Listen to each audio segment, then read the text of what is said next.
there's people in, I mean, I just, in the hip hop community that are out and they're doing just fine. Little Nas X is just a wonder. He's such a gem. He is. We had people back in the 70s. We had Sylvester, we had Elton John, Bowie. We did have people on the edge who were pushing things forward, and they had hit records. And Lil Nas now, many years later, has taken it to a whole new realm. Yeah, I think he's a great role model, and it's good music, and he hasn't lost any money as far as I can tell. No, he's doing quite well. Do you think, like, to that point, like, you said like Missy would get a second act, Little Nas X is doing well. Do you think, how does it affect like straights? Like, for instance, like Lucas Gage, who's in Euphoria, he has all these like, gay sex scenes, and he's done other things. Like, he really remains sexually ambiguous. Like, say he's straight, he won't say whether he's gay. Like, there is this straight man. I know this isn't the plight of like, let's feel sorry for the straight white man, but there is this like argument, amongst certain actors of like, well, if I identify as straight, like it might hurt me. Like, I mean, do we believe, from all these roles that I'm playing, do we buy into that? That's quite a reversal. That's like the ending of Planet of the Apes or something. Yeah, I love that. The tables have turned. It'll, like, if it turns out Carson Kressley is straight, that's really going to wreck his career. Kind of, right? But someone like Harry Styles, I think, like, just come out. You're bisexual. Let's face it. You're flirting around. You're skirting the issue. You're wearing skirts. Say you're bi. Yeah. And no one would care. I doubt. We need visibility. We need visibility for kids out there. When I was growing up, we had no open queer visibility. There was Paul Lynde or something, but he never said he was gay. He just did innuendo. And I loved Paul Lynde. But yeah, I do feel the young queers coming of age now have so much more than my generation to see the visibility, so much more inspiration. But along with that has come the backlash. And it's horrifying to see what they're cooking up out there to demonize and take away queer rights. So part of me is jealous of a young queer who's got open celebrities, has got gay television, everything that I didn't have. But you've also got this machine working to deprive you of your rights. It's like, how many kids were shot in Texas? But what's the problem? Drag queens doing readings. Yeah. That's the big problem. Yeah, forget gun control. Drag queens doing readings is the problem. We're always a distraction. We're a punchline. We're a punching bag. I'm so sick of it.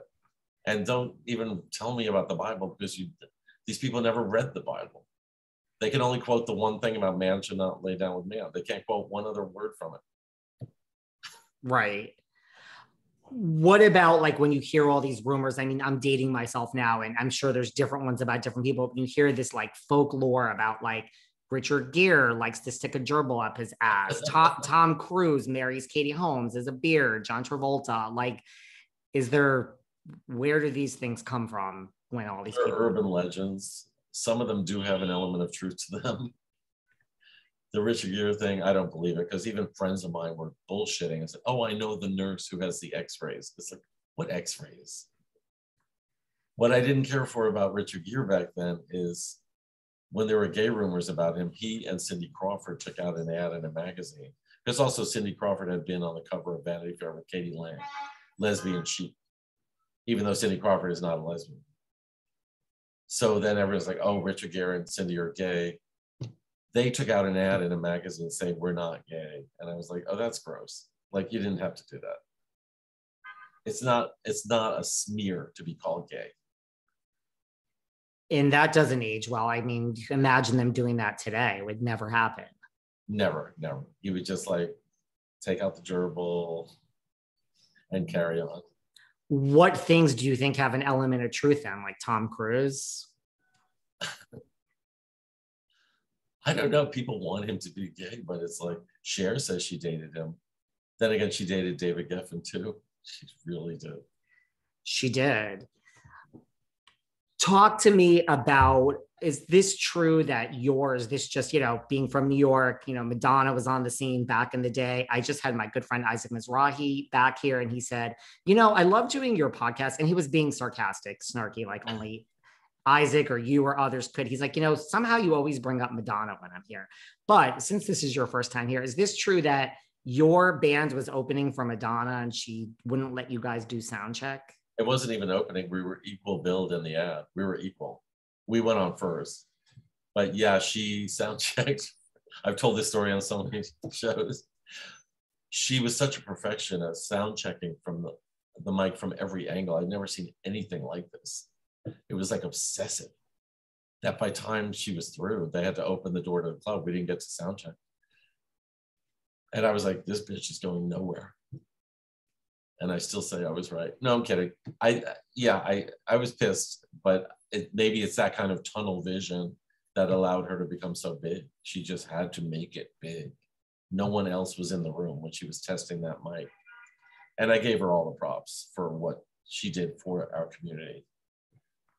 And how she conquered really the 3-minute music video, which was at the time a new art form. Well, I know, yes, you infamously said this bitch is going nowhere. And you said, is this true? People still, when they see you, will like just scream in your face and say, you were wrong about Madonna? One guy was driving past me and just screamed out, she made it. I knew exactly what he meant to. He meant Madonna. Yeah, she did make it. I would say so. Are you shocked? Like, with that, or just, are you shocked that Madonna is Madonna? That just. Yeah, because I hated that song, Everybody, and that was her first big song. And I was like, she's got to go away, combined with that whole sound check thing. And then I started loving the songs when she did Borderline. And then just more and more and more, bigger, bigger, bigger. And she won't stop. No matter how many Golden Razzies, she'll make more movies. And maybe there's something admirable about that. I don't know if it's tone deaf or just determined. Are you like, what do you think about like modern day Madonna? Some people say like, girl, you've lost your shit on your Instagram. It makes no sense. You look at like Cher and, Diana Ross and Tina Turner and these other, older legends that have come into the fact that they're legends, and you're trying to act like you're Lourdes's age or younger. Or is Madonna really just smarter than all of us? And just talk about age discrimination and just, misogyny, or is it just Madonna smarter than all of us and she's on to something with her Instagram behavior? Well, I think what she's doing is making it okay for women of a certain age to look ridiculous. No, I'm kidding. She's changing the game for better or worse. I'm not sure if it's really working. What I like about icons like Cher is that she has a sense of humor about herself. Yes, she sucked out her ribs and she did all this stuff, but she'll laugh about it and she'll make her life an open book. Madonna should be more like a Mae West, where it's kind of a gag. It's kind of a satirical thing. Then again, why should she listen to me?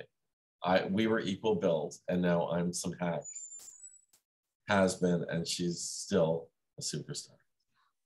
Well, you're far from a has been. Do you think Madonna just has like no sense of humor? Not about her